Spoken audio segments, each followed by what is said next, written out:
It was a gun. I'm not voting. If we want to build our nation. The problem with the Somalians. Just want to experience something else than a black man. Move on, move Can't be like forward. a horse with blinkers on. Honestly say, I was about to have sex Corrupt and then I pulled crap, up. but it's nice.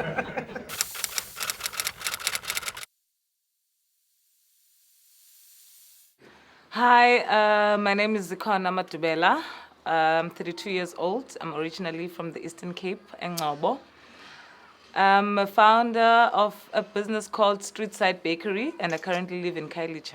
Hi there, my name is Primrose Mkhwebi, and I work as a writer, poet, and director for Prim Poetry Foundation. Hi there, my name is Boni Swasaki. I stay here in Summer Greens. I'm self-employed.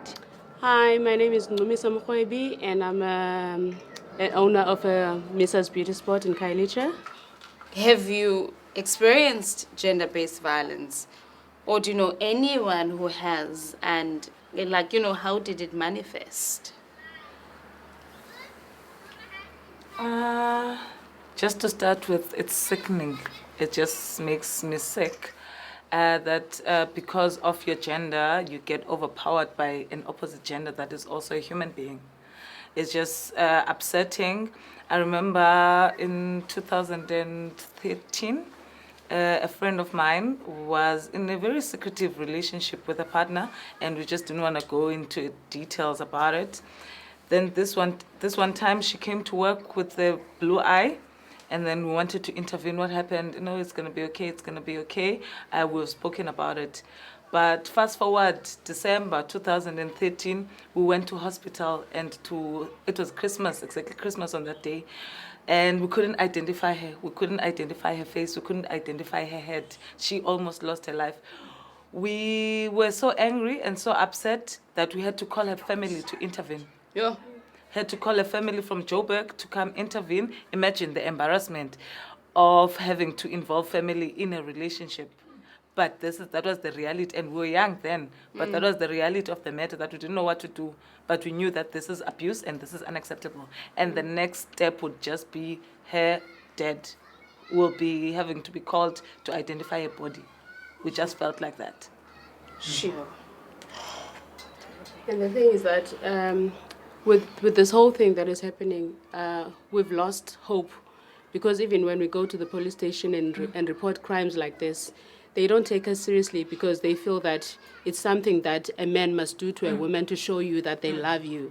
If they don't do that, if they don't complain, where were you, and stuff like that, then they don't love you. So we have the situation has been like that for a while, that we've accepted that men must beat us. Yeah. And it's shameful because we have children that we're raising. And what are we saying to them? What is the future like for them? And if we continue like this, and how are the boys that are growing up going to treat the young girls that we are raising? The way they are doing things, there is that animal within them. Yeah. You know? Yeah. With a small mistake you have done, that animal just wake up. Yes. You know? And when that animal wake up, everything becomes a mess. Chaos. He doesn't see a human being, he just sees another animal. Yes. You know? No. Even if you go to the police station and report the crime, it doesn't go forward. They don't get arrested. Like, everyone is so cool about it because it's something that the society is accepted that it must be like this. Imagine. It's worrying because what is the future like? There's something wrong in the man mind, guys. And I think men need to sit down and find out what is it that we men, we are not doing right. It should just come to the point of the police station.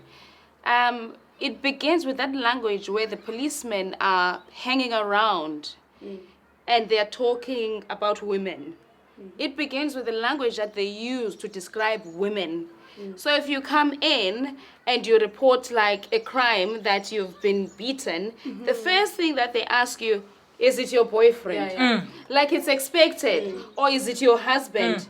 What did you do? How can you beat such a beautiful woman?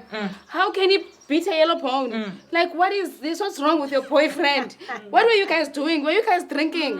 And they will deviate from the fact that somebody has committed a crime Yeah. and it's a joke And you're here amongst to men, report that. you know, that somebody beat you. The fact that he beat you is the last thing. So exactly, Sissy, you look fine. Where did he beat you? No. Aye, Sissy man. Your boyfriend, he's wrong. It was a mistake. You know? And then they will say, why don't you take Go me? home and talk Take about me it. as a boyfriend. That boyfriend of yours is rubbish. Take me. I mean, They're making a joke out of your you know, trauma. out of your trauma, but also they're not addressing the issue.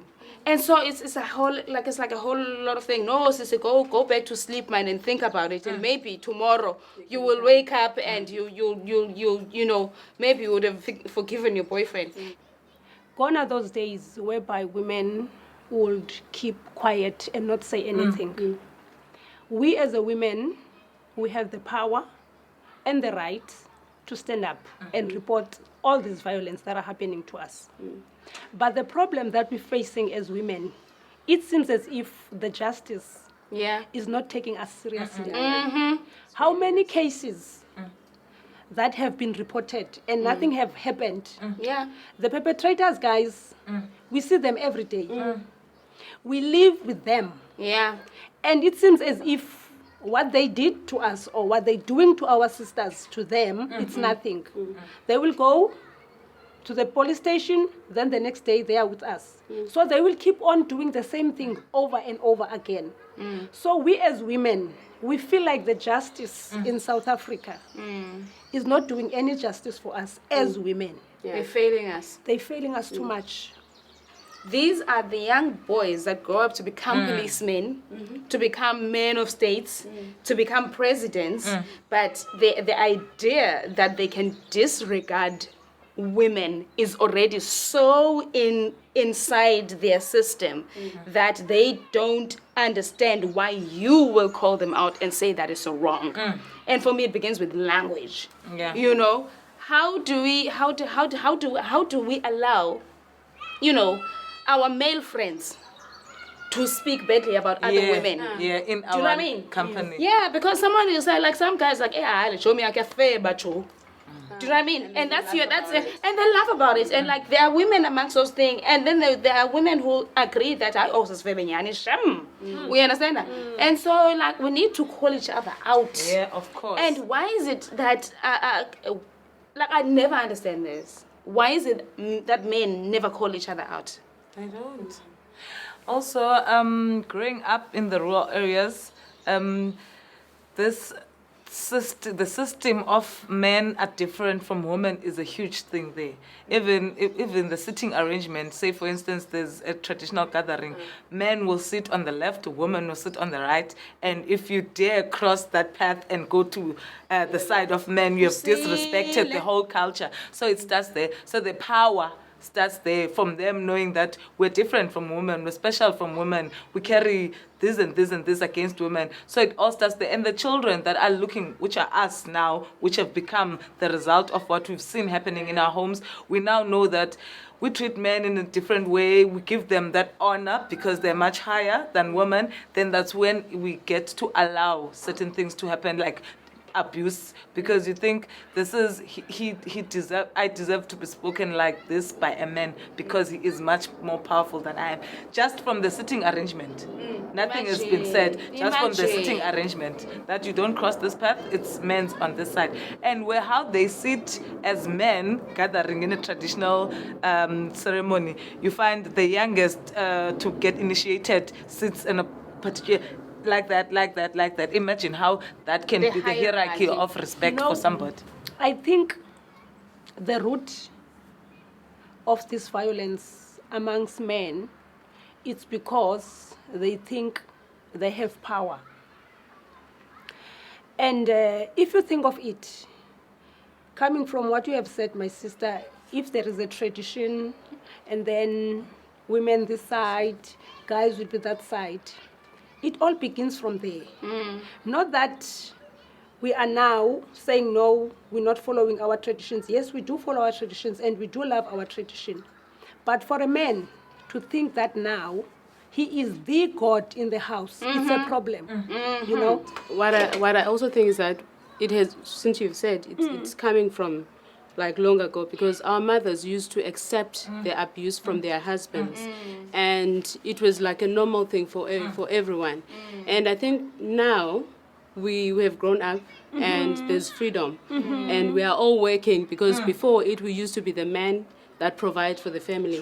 But now everyone is working, and we want to be like the independent stuff, and they don't want to accept that. So the only power they have is boxing, physical power, because they don't want to accept weakness. If khona nje into engathi izomenza umuntu abe weak, then the results to ukufighter, physical. It's about also self-awareness, because when you know yourself, you don't have to get validation from being physically powerful to another person. You understand? So when you know who you are, it also, sometimes I wonder if for Xhosa men, is there any conversation that they have Pakwe initiation school and Tabin when they talk about how a man behaves? Is because as soon as they become men, they start having this somewhat power over. So is there anything that is, if not, there must be conversations had pa in Tabin about how a man behaves in society? Not endorse izinto zobana you are a man, you are powerful, you physically powerful, because that's what it is. But also, it like I agree with you, but it also just begins about like how boys are treated differently than girls. Because if you have like one brother and you have 3 sisters, that brother is like a king of their house. Yeah. I know, the right? mother is gonna be like, oh, do. I know. And then you guys must be back. At 6 o'clock, I clock like Labanisi. Otherwise, you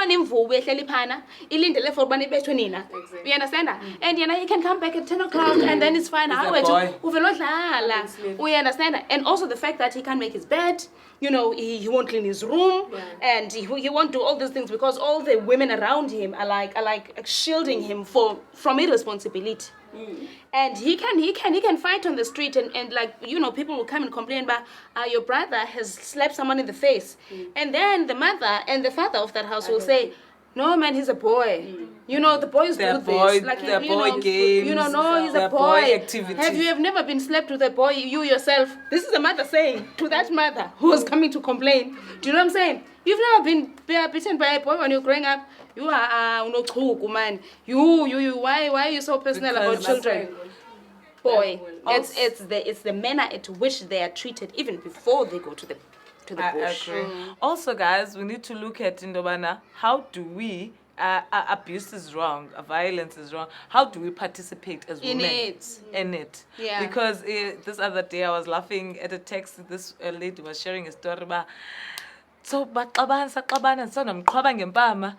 Chomi into endihetileyo waphindisa. You understand? So she started the violence for whatever reason that she was saying, but she's upset that the partner also wapindisa mqhwaba back. So I'm not saying it's right, but we must also look at how do we interact and how are we participating in these interactions. Because I doubt if I'd be happy bangapindisa nam, but I got right to even slap in the first place, you know. So violence in J is just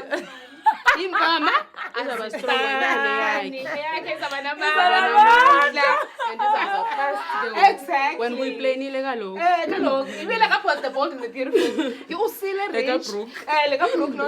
And then you need to find within you what is it that has went wrong. Or maybe these thing guys have been there since we did not know. But now is the time that we're seeing it's happening. Yeah, sure.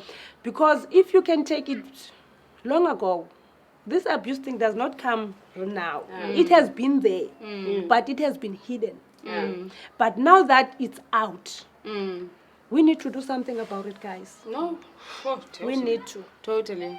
My dream is to live in a society where women and children feel that they can be protected by the justice system. My dream is owning my own time. My dream is to see that each and every individual in South Africa does not go to bed without anything in his or her stomach. My dream is to live in a society where I know wherever I am, my children are safe and everyone is treated the same.